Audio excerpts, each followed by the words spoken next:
What's going on, everybody? Stubbs here from Retro Handhelds. We have something different for you today. So I've been talking about AR glasses a lot in our podcast, but today I'm going to actually do a quick review. This is called the Viture One. You use it with your Steam Deck, with your Switch, with your various other retro handhelds, and we're going to dive in and see how it stacks up.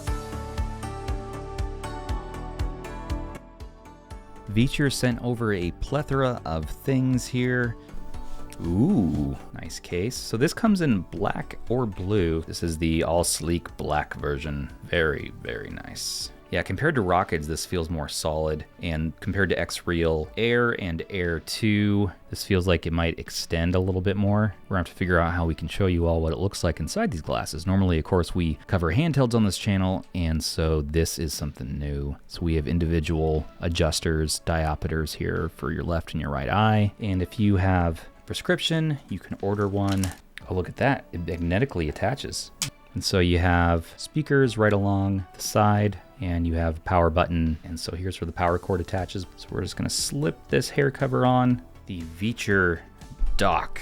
So this can be used to plug in your device, for instance, a Nintendo Switch, and then you have ports so you can play with a friend, with your loved one, pop it onto your Switch, and you're good to go. They also make one for the Steam Deck. Not only does this allow it to work with those devices, but it's gonna be a power bank. So while it does add a decent amount of heft, this is a 13,000 milliamp hour. So that will power your device for a little while. That's pretty good. If you don't wanna use this hefty situation to play and charge at the same time, you can use this play and charge adapter. This will not only work for this pair of AR glasses, but this adapter will work for any pair of AR glasses. Now, AR stands for augmented reality, and so what that does is this projects a virtual screen in front of your face, a full HD 120-inch with built-in 3 degrees of freedom. Comes with an advanced micro OLED display. The PPD is at 55. It has stunning audio with reversed sound made by Harman. 78 grams. It is lightweight. Native 3D support, 60 FPS, 1080p, vision correction up to -5. But this does retail for $439. There are sales, so stay on the lookout for that, and you can buy them used for around $300 to $400. Put these bad boys on and see how cool we look. Okay, it definitely adds weight to the Steam Deck. Turn it on. So let's just load up Mega Man 11. Nice vivid OLED. All right, how cool do I look right now? That's the main thing I want to know. Electronically dim the shade here so it gets nice and dark, and you don't need that lens cover. You can still see your environment and what's going on. And that's one of my favorite features of these glasses. There's also a brightness adjuster. And the speakers here are up on the top, and they're nice and clear. One thing people commonly complain about for these AR glasses is the fact that some of the screen gets cut off, and I can safely say on this model, we don't have anything cut off. I can see all parts of the display. It gets a little blurry though around the edges, and that's pretty common on these AR glasses. So we're not there where it's gonna be wraparound tech yet. That's much more like a VR headset, something like the Apple Vision. But we should see a convergence in the next few years, really where the VR and the AR is gonna merge into one thing, and that's gonna be so cool. So okay, Viture Ones, I would say aesthetically, these are also the best looking of the ones that I've tried. The Xreals also are pretty sleek looking, but it is so tight on my face. And so these ones, they feel nice. Definitely compared to like the Rokkid Maxes, where those are probably the most comfortable ergonomic-wise feeling, but they're the dorkiest definitely looking of all of these different glasses, you know, and they get hot along the forehead, so that's my sort of complaint with them.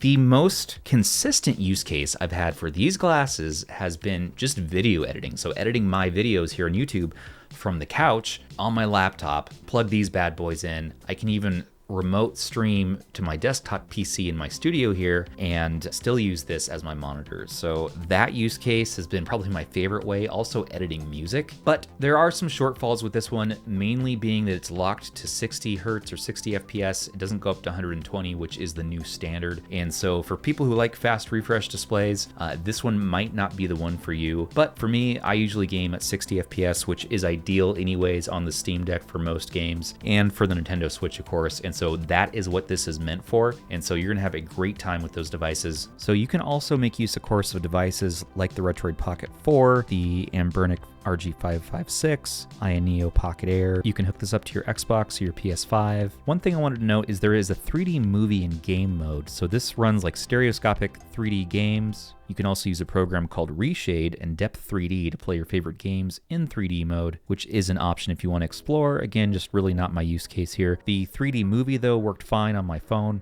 and that looked beautiful. I mean, it looked like a VR headset, of course, much lighter on my head, and it's pretty cool that they include that. Now, you can also make use of Samsung DeX as well. So anything with display out over USB-C should work. You can either run it direct, or if it's not working directly, like on the RP4 Pro here, then you can plug it into the dock, and there you go. And you're gonna get power from the dock and be able to run it just fine. I found it just, again, really nice to play in bed at night, as well as relax on the couch. And as far as purchasing goes, not only do they have this one on Amazon, which you can get on sale right now with the promo code Viture10 for 10% off. So that's going to take it from the $440 price to around $393, which is a pretty good deal for what you get here. I would love to have seen these come in at a lower price point, but compared to something like the Apple Vision Pro being around, I mean, it's hard to say $400 or so versus $3,500. And you can get other accessories like mobile dock is $130, neckband is $180. You can get a neckband charging case, you can get a mobile dock,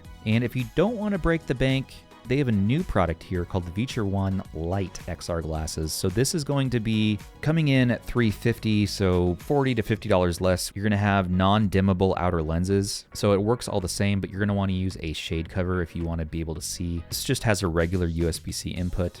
Lastly, do I recommend these glasses? You know, it's really nice to have, especially for the wide array of retro handhelds, pairing with something that has a lesser impressive screen like an IPS screen in a really pocketable form factor, carrying it on the go, and now you have this awesome OLED screen to pair with it. Of course, worked well with the Pocket Air, with the RG556. You know, playing something like Horizon Chase, very nice on this. Another thing is running in Samsung DeX mode on your phone or other Samsung product. You can use, of course, the phone as a touchpad, so you can maneuver around, and I love that feature. Same thing on the RG556, they have that as an option, so you can use the screen as a touchpad. And while the 3D mode is cool, it's not something I think I would find myself using very often.